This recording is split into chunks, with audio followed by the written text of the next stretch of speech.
Aloha, everyone. Welcome back to Heartbeat Narratives. My name is Molly, and I'm your host.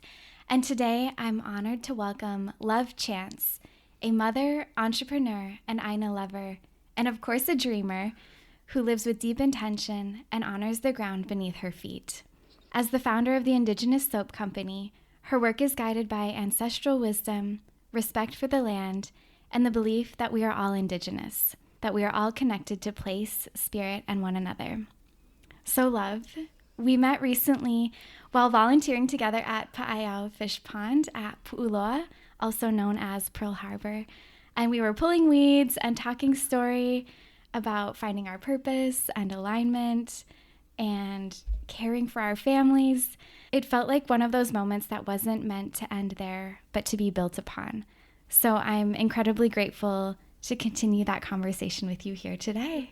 So mahalo. Thank you so much. I'm super happy to be here and honored that you would take the time to do this. So thank you. I just want to also say mahalo ke akua for divine intervention to bring us together and all of us as people. It always trips me out that we are able to be here and find friendship and find people and be alive for this short lifetime and find love and connection. So thank you, and thank you to our kupuna that are here with us today, yours and mine, and our keiki, and mahalo for this ʻāina being up here on Ma'umai, Wilhelmina Rise, for this beautiful day. And I think it's Lāʻau pau today for the moon, so mahalo for the moon and all that surrounds us.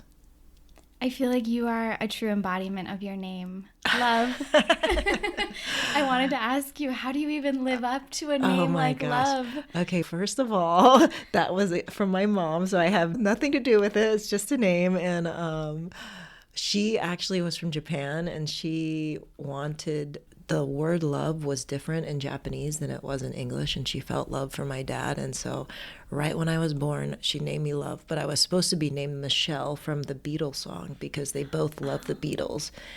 But in that moment, my dad's like, our name was supposed to be Michelle. And she's like, no, it will be Love. So my mom left when I was 6 months old, and my dad raised me a single dad until he got remarried.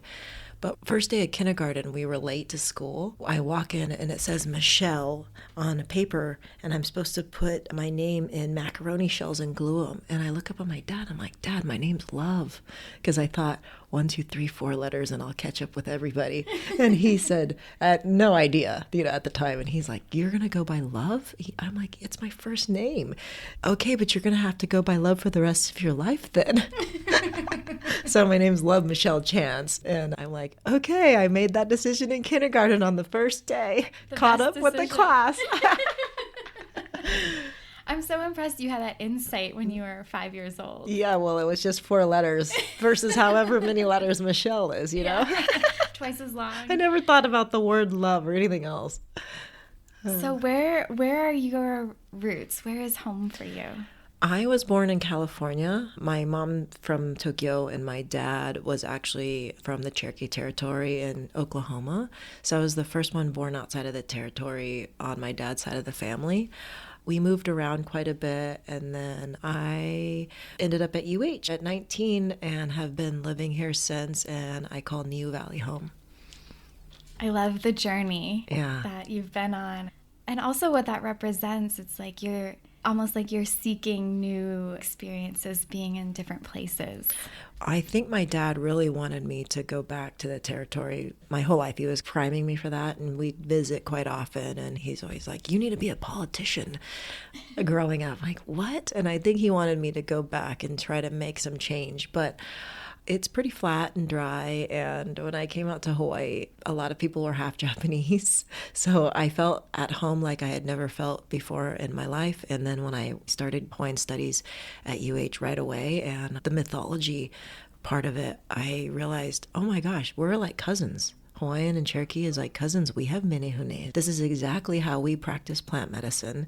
This is the way we live our lives. And I felt like my ancestors were okay with me learning Hawaiian values and culture and ways of life.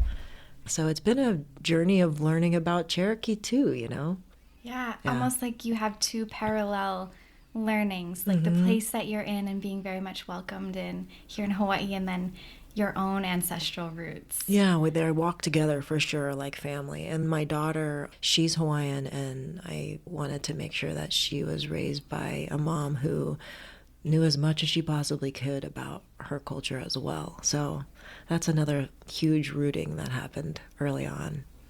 Thank you for sharing all of this. I love learning about where people come from, and you're truly a child of the world. Yeah, and indigeneity is interesting too, because you can have someone who's from the same place for thousands and thousands of years since the beginning of time, and then you can have unfortunate things happen in people's lives that they were out of their control, and they moved. And now they're growing in a whole different place, but internally their culture had been practiced for thousands of years, and so they know the DNA of it, and they remember it, and they dream about it, and they feel it in their heart, and there's a little displacement, but it doesn't make them not indigenous. So indigeneity, the root of it is sacredness. And so what do you find that is sacred, and how do you practice that on a daily basis? I think that's a beautiful way of looking at it, because we can all trace back to those places that were sacred to us and our families, regardless of where that is in the world. We all have roots somewhere and can honor those places or the land that we're currently on. And I think as a child of the Hawaiian diaspora, I feel so lucky to live back here in Hawaii, because I know that it hasn't been accessible to a lot of folks who are ʻāina and other Hawaiian children who were born here but then left for other reasons, whether it's cost of living. And I think there's more Hawaiians that live away from Hawaii now on the continent or in other places, but we can all honor where we are from. And so yeah, that kind of makes me a little teary, because my niece is actually looking to go live someplace else on the continent, and she's Hawaiian. And it just breaks my heart to know that people are continuing to leave. But the fact that you came back is a miracle, and I respect and love that that happened for you, because I feel like every time a Hawaiian comes home, the land heals. And I feel like these maybe extinct seeds in the earth are woken up and shaken a little bit with hope, because another Hawaiian came home, and eventually we're just going to have all of our extinct plants come back to life, and the land is healing with every single person. So thank you for coming back home. I am almost speechless, because it's been, I think, maybe 13 years or coming up on 13 years. And I had someone recently say that with the diaspora and people from Hawaii living all over the place, that wherever those people are, Aloha lives on.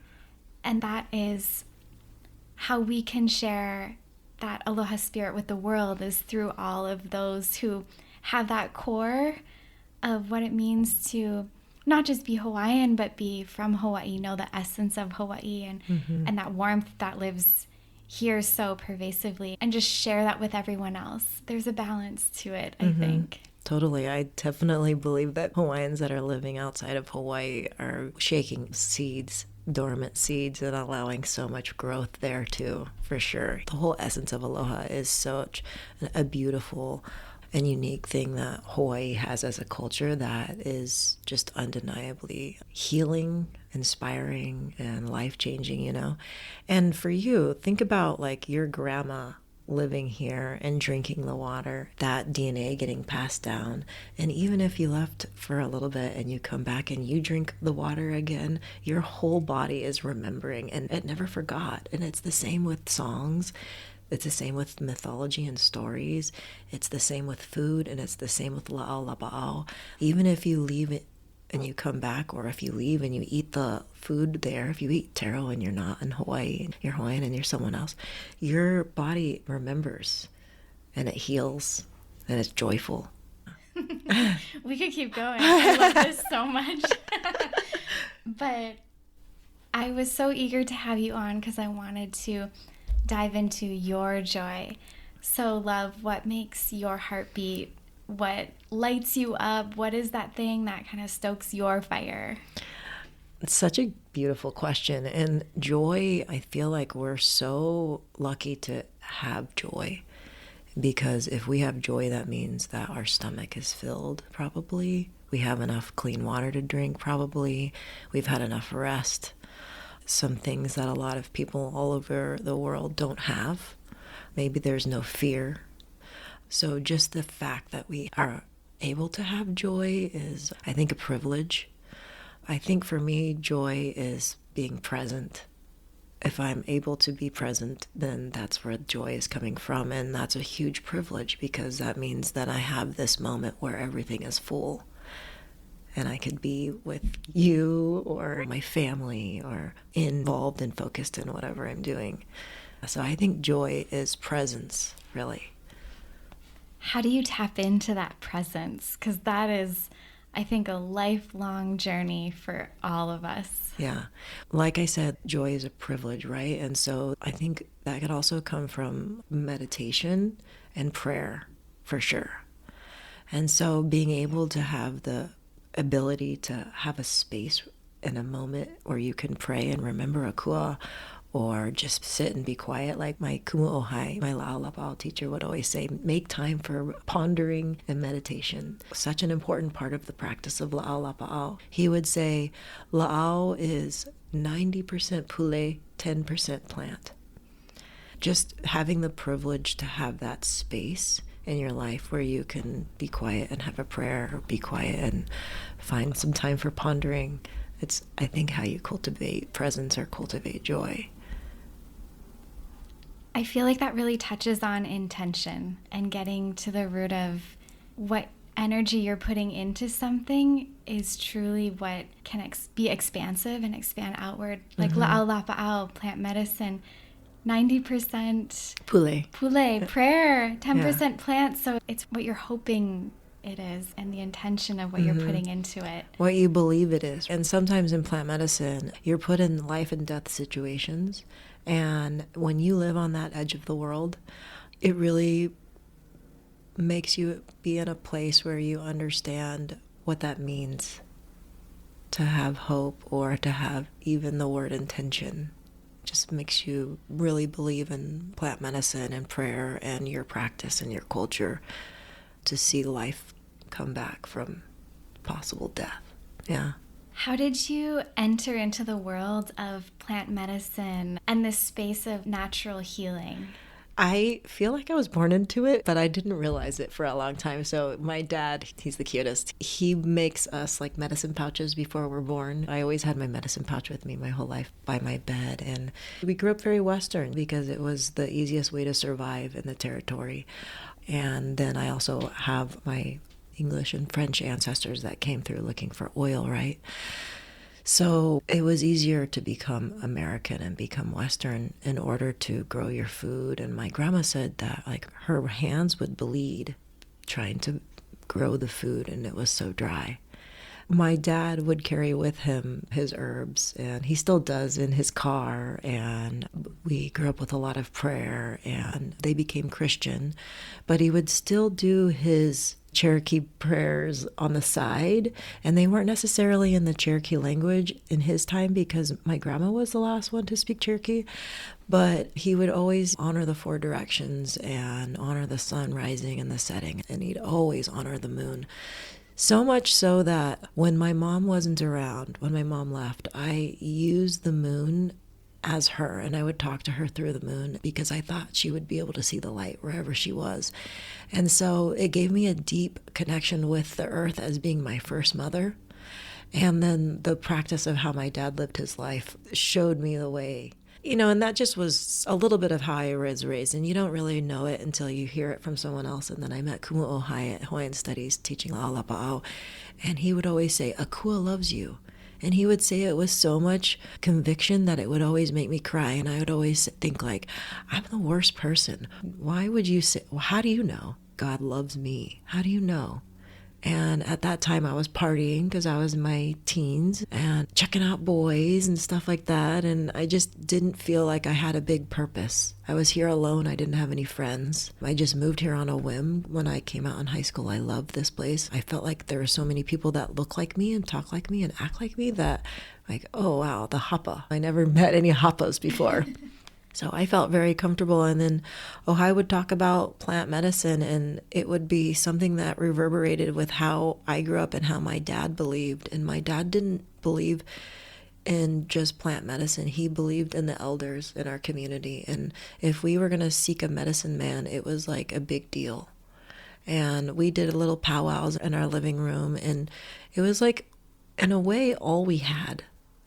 But it was our spirit that we were like nourishing, no matter that we were living in California, in a house, in a suburb, living a Western life. It was always there. And so being able to study at UH plant medicine, it just put me in a weekly hour to relive that life.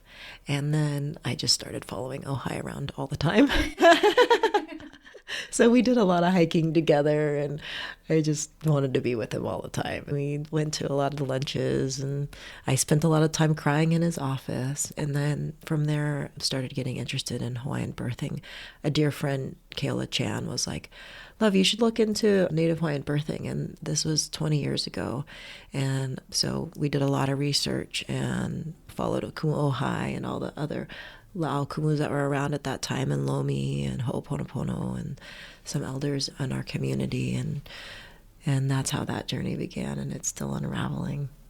Can we talk a little bit more about that, the Hawaiian birthing? Because we realized we have a mutual friend, Pua, who was on the podcast a few weeks ago, and how has that unfolded for you over the last 20 years? Because I imagine that's been a lot of meeting new people and welcoming new life into the world and just learning from each new experience. Yeah.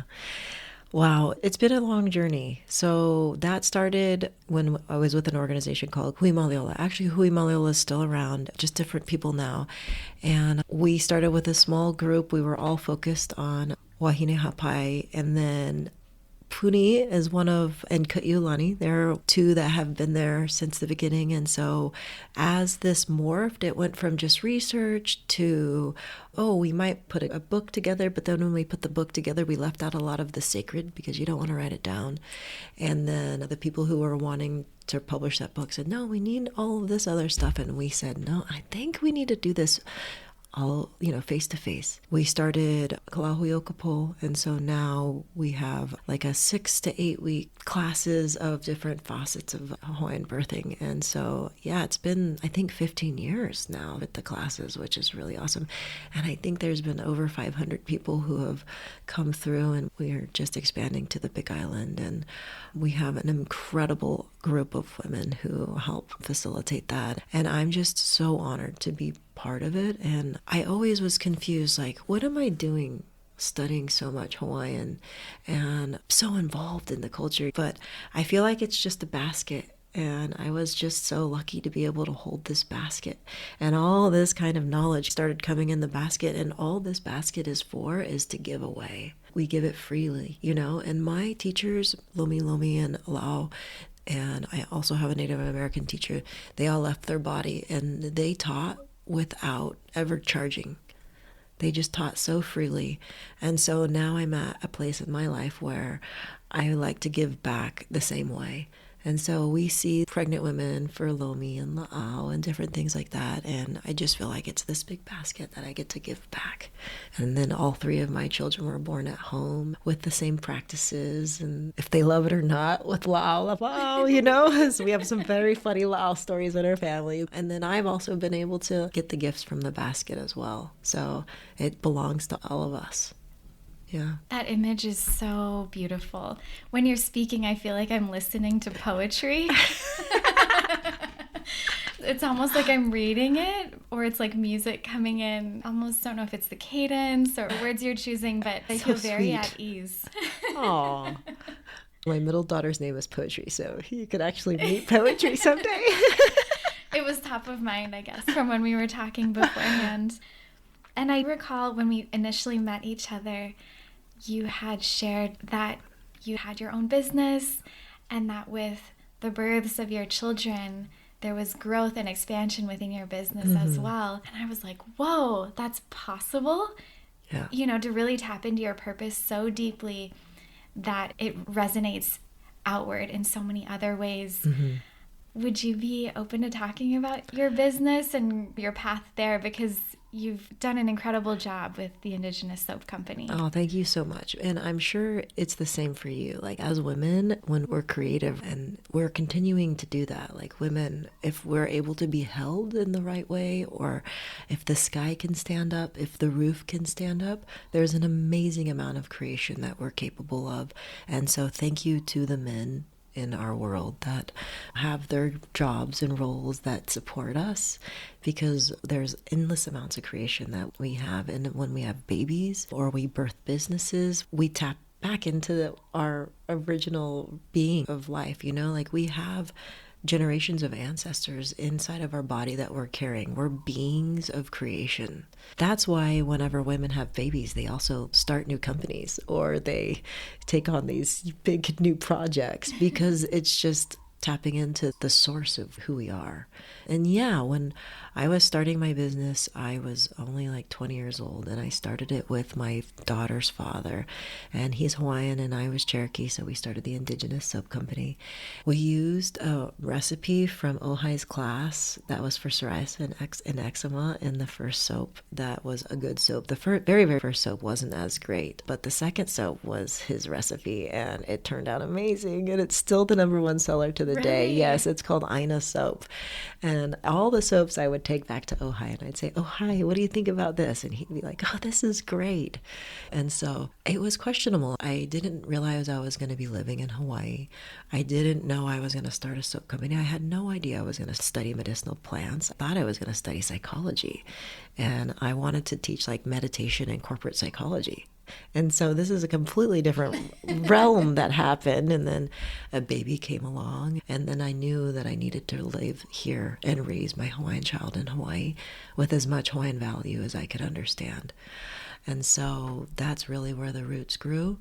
My partner went on his way, and I became my baby's mom full-time, and I had this company, and it's all I had. So Akua just blessed us with the strength to go on and continue and thrive. And that's the same year Whole Foods came to town. Yeah, so they came to town, and they just did a lot of marketing and like really believed in us, and they loved the soaps, and they were the #1 selling, and I think they still are at Whole Foods. We've been with them for 17 years at all the locations, and they just did so much marketing that I was able to pay my rent. Wow. Yeah, and pay for food. And I had a 2-year-old, and I would make soap with a backpack on, and it just kept growing. And now we're in 100 stores statewide and a bunch on the mainland. And we had a stint in a creation where we had 75 stores in Japan also. But you learn that the dream that you have in the beginning may not be the dream that you have in the middle or in the end. And now my dream really is to take care of my family as much as possible. So I want to be at every single car pickup I can be at. And so asking someone to pick up my kids because I'm busy at work doesn't really make sense for me. So I had to scale back from international sales. And finding the balance was part of the process. And that was when I had my second child. That's when we boomed with Japan. So I was pregnant and with an infant in Japan doing that. And it was a dream come true. But part of having a business that you believe in is that it grows slowly. It doesn't grow very fast overnight. And you have to do it with your heart. And so that's been part of the learning process. And I think along the way, Akua says, okay, this is the next person that's going to come. And for you, I'm sure it's been the same, because coming back to Hawaii and meeting people one at a time has opened every door. And Akua is just saying, hey, you're on the right path, Yeah, I think you're spot on. And it's only been in hindsight that I've been able to recognize that each of those doors opened for a reason. But cumulatively, I'm like, oh, everyone I met the first 2 years, I still know, and I'm so grateful to them because they were meant to be in my life and point me in this direction. It's just hard to see it sometimes in the present. It's not always obvious how what's happening now will play out. Yeah. But looking back, super clear. Right. And if you like try to lead with your heart, then we're all human. We all make mistakes and have our thoughts. But like the more we can lead with our heart and do things with love and care and truly care, I think that's when things unfold. Yeah. So when you're running a big business and making these heart-based decisions. What is my question? Great question. How do you do This it? is a great question, okay? And this actually ties back into how we met each other. So I have a small business, actually not a big business. The impression is that it's very big because I see your soap everywhere. It's small. We only have a team of 4, so 5 including me. And at the moment, they're all women. There's been men, and they're awesome too. But at the moment, it happens to be all women. But there's certain philosophies that we have to have as a company, especially being Indigenous Soap Company or Indigenous company, that are just different from Western. And so one of them is if you're on your period, if you're on your cycle, then you take the first 2 days of that cycle off. And the reason is so that way you can be fully with it yourself. You can be in both worlds at the same time with yourself. And when you need yourself and you need Creator and you need Makua to be with you in that time. So that one thing makes the work area way better anyways, because for instance, if a woman misses her period, there's a lot of stress around. So when you're honoring yourself, there's a lot of honor around. And so another thing is just we kind of work with the moon. So small things. We don't have meetings on Oli moons, for instance. And we don't really have meetings sitting down either. We walk if we have to have meetings. If you're not in a good mood, don't come to work is a big one. And the reason why is because we're creating things. We're creating soap and there's oil and herbs and water in it. And that has intention. And so you don't want to be showering with some soap that maybe had a bad day all over your body in your shower. And your one moment that you can rest sometimes, you don't want bad soap. Yeah. You want happy soap. So that's a really big philosophy that we have in our business. And so the other one that is, to answer your question, is the Aloha Forward program. And so this has always been something very quiet that I've practiced in my business. And it's only when people from outside of Hawaii want to sell soaps. People from outside of Hawaii International or on the continent are always like, oh yeah, I want your soap in our shop. We want something Hawaiian. And I always feel like just because you have our soap in your shop doesn't make it Hawaiian at all. I'm not even Hawaiian, and I don't want to be misinformation to people that I am Hawaiian. And so I thought, we got to have this Aloha Forward program. And so I said, okay, the very first person, I'm like, if you want to do business with us, then you have to donate anonymously to a farm that I get herbs from. So here are the farms, and please make it anonymous, and you can make it as much money as you want, and you have to make it reoccurring, I suggest. So this is all now on you. If you do or don't do it, if you lie about it, I don't know. And it can't also be for any kind of transaction. You can't post it. You can't say that you're giving back to Hawaiian forests. You can't make it part of your marketing at all. It's got to be completely anonymous. And then we can do business. And so far, everybody's been like, oh my God, amazing, yes. And so now I've expanded the people and said, okay, it doesn't have to be only the farms that I get herbs, but here's some other really awesome places like fish ponds and other lo'i, which is awesome, an awesome addition. And just the fact that we do this, and I've realized over the years that people are really excited about it, I'm like, I want to be able to offer this to other companies. And how do I do that? I'll just start talking about it, the Aloha Forward program. It was very quiet before. And other companies are like, this is awesome. This is a great way to have a basic thing for Hawaiians. Now what I'm working on is like a code of ethics for Indigenous land. So we live in Hawaii. This is Indigenous land. If you have a business in Hawaii, we should have some sort of basic ethic on how you conduct your company. And whether it be some of the things that I've talked about, like the moon cycle, the women's cycles, the emotional cycles, the monetary cycles of reciprocity. Now I'm working on that, and I thought I should go back to college through this kuʻokoʻa land-based sustainability leadership for master's certificate through Hawaiian Studies. So I'm like, okay, I'm going to go back to college 20 years later and try to gather words and people and ideas to make this available for other companies. So a code of ethics and ways of giving back, and maybe more local nonprofits than just the farms that I know. And so that's where I'm at. And that's how I met you, because I was at the kuʻokoʻa, in one of my classes working at the local ia. So amazing. It's working. Aloha Forward. Yeah, I feel like we were definitely supposed to meet and talk story that day and have this follow-up conversation. But I love that you are using your skill sets and combining them and weaving them in a way that can be adopted and adapted by companies that may not know how to navigate business locally, and then instilling, hey, these are what matter to us. Can you match that energy and show up for Hawaii consistently? I think that's really cool. I have a lot to learn. So I'm happy and excited to be back and learning. And some of the professors are just phenomenal. Just like, oh, hi. Like, how did I ever know that I was going to be able to study with one of the most amazing Lāʻau lapaʻau kumu in Hawaii, and then Sprouts a company. And so I do feel a huge kuleana to give back. And I've been so blessed to have the relationships that I've had along the way, and I also want to give back to them, and I can't do anything without the relationships that we've had. I'm excited to move forward together as a community and looking forward to a sustainable Hawaii and honoring the indigenous lands that we live in.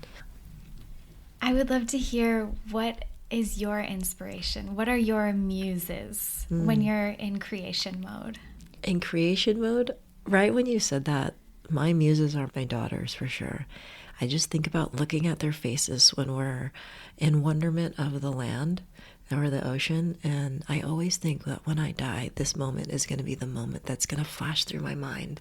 Those are like the little flowers of this lei of life, and every single moment that I have with my children that feel like that, maybe like we're surfing and we catch a wave together, or just last week we were all surfing and a big rainbow came out of New Valley, and I just was like, how am I so lucky to be riding surfboards with my daughters with a rainbow?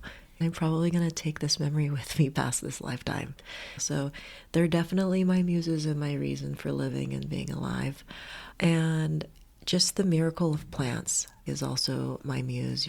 Being able to witness people heal from Lāʻau lapaʻau, being able to witness life continue on, being able to witness just some very sacred things where I feel like, why am I even here? Why did I get to be part of this amazing healing process? Those are the things that make me want to continue and be like, and share. Yeah, you got to try this tea. I've seen it heal brain injuries. Wow. You've got to just feel it on your body, because I've seen it help broken bones. And before, when you just learn about plants, you don't know until you see. You have to walk on the edge and see life come back when hope comes back. And a lot of people don't try Lāʻau lapaʻau or natural medicine until it's all else. All the hope is gone. So when you see hope come back, it just is like witnessing the other side. And that's my muse, I think. Yeah, it's just being a witness to the darkness. Thank you so much for just phrasing things the way that you're phrasing them. I feel like I'm going to have a lot to reflect back on after this conversation too. Do you have any fun soap stories? People who have used your soap or working around soap. It just looks like such a gratifying job. I have one really adorable story. The best story was the first soap being one for eczema and psoriasis from Kumuʻohai, right? That's the best story because I feel like it lives on. But it reminded me there was this one cute time where people reached out and they're like, could you be the soap favor for our wedding? Could you make it for us? We want them in a smaller bar. I'm like, oh yeah, sure. And they said, here's the story. We met online, but he lives in Maui and I live here. And so when I flew to Maui to meet him and I went to take a shower, he said, don't use his soap.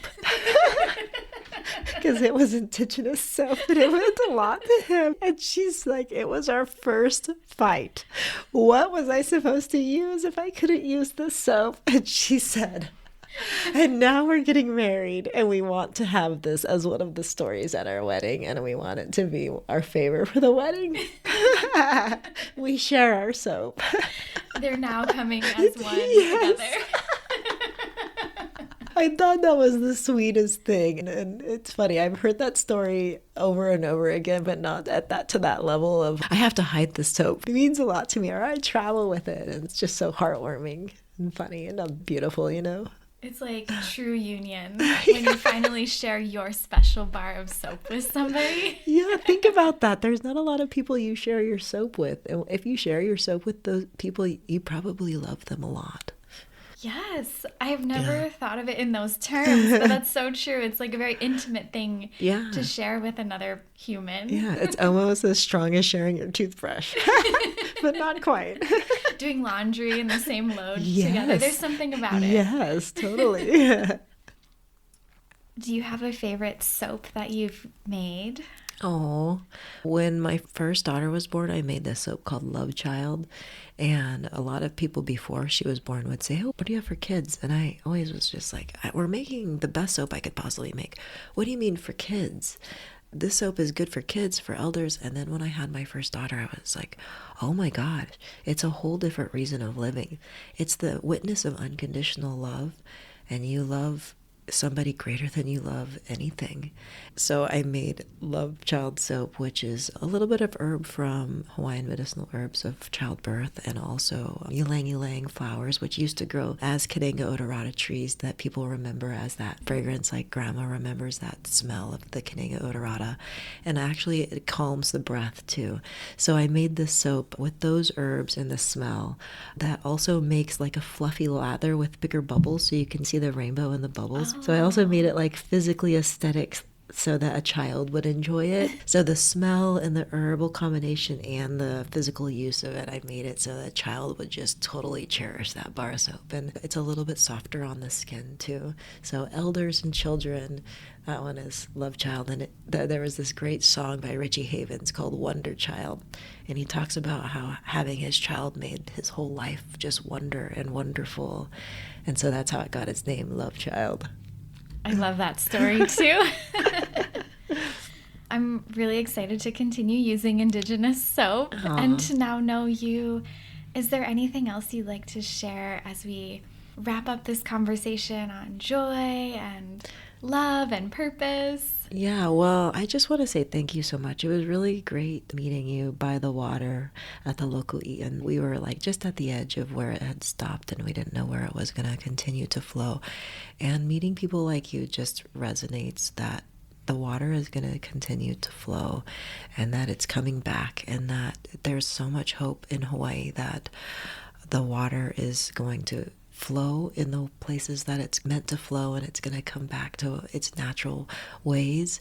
And just knowing that I met you standing right there in one of those spots is so reassuring, and I'm so thankful for. And I guess the last thing I want to ask is, what is your joy? Oh my goodness.